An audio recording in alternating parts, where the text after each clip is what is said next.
Welcome to No Place Like Home, coming to you on Pinellas County Connection TV. The sponsor of this show is the Housing Finance Authority of Pinellas County. The HFA helps first-time home buyers in Pinellas, Pasco, and Polk counties achieve their dream of home ownership. Working through a specialized group of lenders, the HFA offers a low rate on its 30-year fixed mortgage and helps with down payment and closing costs, too. We have a special program going right now for community heroes. If you are a teacher, law enforcement, paramedic, EMT, or first responder, give us a call and find out how we can help you. For more information, visit our website at www.pinellascounty, all one word, .org/HFA, or give us a call at 727-223-6419. I'm Carmen Lemberg alongside Julian Hills, your host for today's show. Hi, Julian. Uh-oh. Uh-oh. I know, that's not a good way to start a day, is it? No, sir. Guess what I forgot? What? To take out the trash today. Ha. It's my day. You messed up. But luckily, we have a show that is centered around what happens after you take it out. There we go. It's my pleasure to introduce our guest, Stephanie Watson. She's been with Pinellas County Department of Solid Waste since 2015. As a program manager of the Recycling Outreach Section, one of Stephanie's focus areas is waste reduction and recycling. Stephanie previously worked with the Florida Department of Environmental Protection and was involved with solid waste compliance, enforcement, and permitting. Stephanie holds a bachelor's in biology from the University of South Florida. Good morning, Stephanie. Good morning, Julie and Carmen. Nice of you to be here today. Thank you for having me. So there's been a lot going on with programs in solid waste. Two areas that we want to highlight today are the status of the master plan and the waste-to-energy facility. So can you first tell us what's going on with the master plan? Yes, of course. So, well, first of all, I wanted to say that the waste-to-energy facility that we'll be talking about in a little bit, it was built in 1983. Wow. And so our predecessors found a really great way to handle garbage in Pinellas County. So we burned garbage to generate electricity. And going forward, we're looking out 30 years in the future. And so we're trying to take input from our community about what type of programs we should develop in the short, mid, and long term over the next 30 years. So we've held a series of public meetings and we've taken residents' input. We had a meeting in South, Central, and North County for residents to come and tell us what kind of programs they're interested in seeing. Wow, that's great. So, Pinellas County is fortunate to have the waste-to-energy facility where the garbage is burned to generate electricity. Give us an overview of the process and what all happens there at that facility. So each day we get about 1,000 trucks of garbage a day, and that can be from your city, it can be from your unincorporated areas, comes through our scale house, and the trucks go and tip the garbage in the tipping floor of the waste-to-energy facility, and we use grapples or claws to pick up that garbage, place it into a hopper, and then it goes through a series of processes and burn, and it's ultimately turned into electrical energy that we sell to Duke. And it powers enough, it generates enough electricity to power about 45,000 homes each day. And isn't some of that energy used to power the facility too? That's correct. So after we use it to power the facility, then it goes out to Duke for use. Wow. I know our waste-to-energy facility, it's not unique, but it's not, there's not a whole lot of them. That's correct. And so as you are seeking the master plan, we already have this really efficient process, but what kind of programs are you talking to the public about implementing in the next 30 years to sort of stay ahead of that curve as well? That's a good question. So what we're looking at technologies, we're looking at opportunities to cooperate in the region, building infrastructure or facilities that can be used by surrounding counties too, and not just in Pinellas. Evaluating whether we need more programs at the waste-to-energy, either taking out different types of metals that aren't taken out now and recovering those, or do we need more capacity at the waste-to-energy facility? But ultimately, our goal is zero waste to landfill. And the reason that we say that is we process or burn most of our garbage. Sometimes when we get items that are bulky, like hot tubs or boats, they don't fit in the hoppers of the waste energy facility, so we do landfill them. Or if we are maintaining our facility, if we're maintaining the waste energy twice a year, we'll send that garbage to the landfill. So we don't want to do that because our landfill is finite. It's a finite asset, and there's 84 years life left in the landfill. And once that landfill is full, there are no other landfills in Pinellas County. So that's, we consider it a precious asset, and we want to preserve it as best we can. So the programs that we're looking at and we're talking to the community about are what we call diversion or recycling programs. Can we be taking out, say, the food portion or the paper and turning that into some sort of composting through, we call it anaerobic digestion or composting that you see in windrows? Could we be doing something different with yard waste? Some communities put it in their trash and it comes to our facility. Some communities turn it into mulch. So just different ways to minimize what is coming to our facility and going to our landfill. Most of what we send there now is ash. We get a 90% volume reduction when we burn the garbage, but we are landfilling ash and then some kind of bulky items.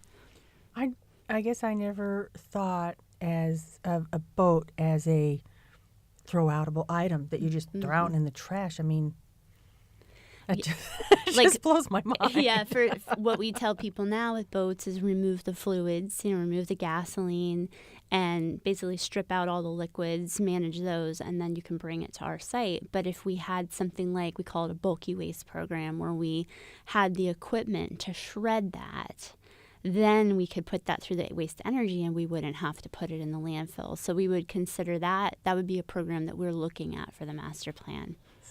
And can you explain landfill? Because I think, the typical idea of what a landfill is a little bit different than what we have. And could you kind of, explain to people what that is? Yeah, so a landfill, currently landfills are required to be lined. Back in the day, they weren't. They were more dig a pit and put the garbage in. But now we have these landfills that are permitted through the state of Florida, Department of Environmental Protection, or a liner is required, and that liner could be either a really heavy plastic liner or it could be a clay slurry liner, a clay wall.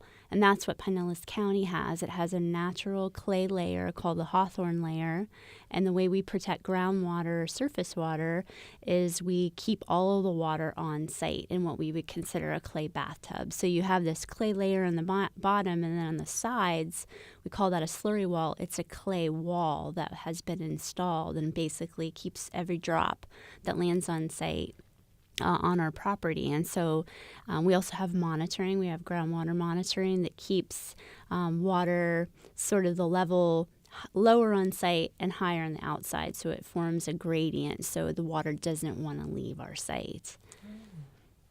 And also, one thing that I heard you talk about when she asked about the boats was about stripping the liquids from the boats. Now, what would you suggest that people do with some of those chemicals after they remove them? That's a good question. So in Pinellas County has a programs that collect electronics and recycling and chemicals. So we would take the chemicals. We come out into the community in these mobile collection events. We have 20 events throughout the year in different parts of the county. And we also have a permanent center called the HEC3, or Household Electronics and Chemical Collection Center. Residents can bring their chemicals. You can containerize your gasoline, bring it there. We will take it for free and recycle it. Another option is we have a tool called the A to Z Guide to Recycling and Disposal. It's basically like a Google search bar on our website, and it's just a couple lines of code. Anybody can use that on their website, but you can type in gasoline, and it'll tell you the closest location to you where you can get rid of that gasoline. That's actually really cool. And I've actually used that on your website, good. looking at how to recycle computers and stuff. Exactly. So You were talking about maybe going on tours and stuff. How would people, if they wanted to go out on tours, how would they figure out where to look and get on a tour? There's a couple different ways. So we offer tours throughout the each month, and one of the ways people can do that is go to Eventbrite, which is eventbrite.com is a website that features goings on, so events, festivals, things like that. Well, we put our tours on that website, and you can go in and find a date that works for you and then register. We do ask that people register because we dedicate resources for tours like tour guides and transportation. So we do need people to register, not just show up. But you can also, if your child's in school, they can come on a tour through a school program. We offer in Pinellas County transportation to the schools, and it is a free field trip. So we have students from 3rd grade and up in the county coming as part of their curriculum and what they're learning in school to come on the tours. Oh, that's great. How long is the tour? The tour is an hour and a half. We can accommodate it for schedules. If somebody says, well, I only have an hour, we can certainly work with them, but it's typically a 45-minute classroom presentation and then a 45-minute drive around tour on the site. And they'll get to see the landfill. They'll get to go to the tipping floor of the waste energy facility and see how that works. That'd be kind of interesting. I'm taking it. It's really cool. So we're just going to switch gears a little bit because I heard you talk about recycling. Mm-hmm. So I know we do recycle in Pinellas County. Can you tell me a little bit about what goes into that process? So for recycling, when people put their recycling at the curb or a drop-off location, we do offer drop-off locations throughout the county. They are free. There's 52 locations, and if you look for our recycle guide online, it lists all those locations. Those materials get placed in one bin. We call that single stream or mixed recycling. They get picked up by your hauler if you live in a city, and they go to what we call a materials recovery facility. And the materials recovery facilities separate all those items into different fractions, bale them, and sell them to markets. And what items can be recycled? So in Pinellas County, what can be recycled, and we say always check your local programs just to make sure that that they align. But food and drink cans, so metal and aluminum food and drink cans, plastic bottles and jugs, glass bottles and jars, paper, cardboard, and cartons. And not plastic bags. And not plastic bags. And so not styrofoam. And not styrofoam, exactly. Y'all know it. So if it's not on that list that I just shared with you, we say when in doubt, throw it out. And in Pinellas, as we've talked about, and also the Tampa Bay region, garbage will be burned to generate electricity. So if I'm not there and you can't ask me, Stephanie, does this go in the recycling bin? Put it in the trash if you don't know, because what happens is it goes to the material recovery facility and it's not recognized by the machine. Same like you put in shredded paper or styrofoam, the machines that sort don't recognize that. So when in doubt, throw it out. And then we also say kind of the no-nos in recycling. Shredded paper, and the reason for that is it's really small and it just kind of blows around as litter. Plastic bags, they kind of gunk up the works and get tangled in recycling equipment, and also items with food contact, like significant food contact, like a peanut butter jar. If it's something like a spaghetti jar or laundry detergent, give it a quick rinse, put it in your bin. But otherwise, I wash and scrub my peanut butter jars too. You do. And then we also say if it's smaller than a fist, don't put it in your recycling bin. And the reason for that is when material recovery facilities sort items, glass is the last item that they sort. They break the bottles and jars, and glass falls out in little pieces. And items that are smaller than their fist fall out in the glass. So we've seen alkaline batteries, plastic flossers, shredded paper. Bottle caps, if they're on your bottle, that's fine. But if you just find one on the ground and want to put in your bin, I would opt to put that in your trash. Wow. So those are the basics for recycling. And we also have the A to Z guide. So if there wasn't something that I listed here, we have over 400 items on the A to Z guide. We're always adding more. We just added lamp oil the other day because someone asked. Propane tanks, when you go to use your grill this summer and your propane tank's empty, you can go to the A to Z guide to find out where to drop that off. Fire extinguishers are on there, electronics, chemicals. There's lists of food banks, so if you want to donate food, there's food banks on there. Got it all covered. What's your website?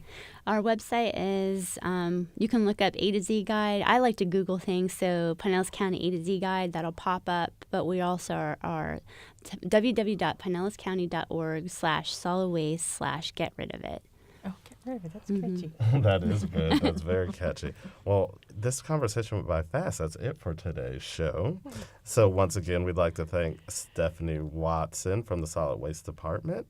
And I'm Julian Hills from Pinellas County Department of Communication. We look forward to having you join us next month. If you missed any part of this show or would like to view past shows, you can check out our website or catch us on YouTube.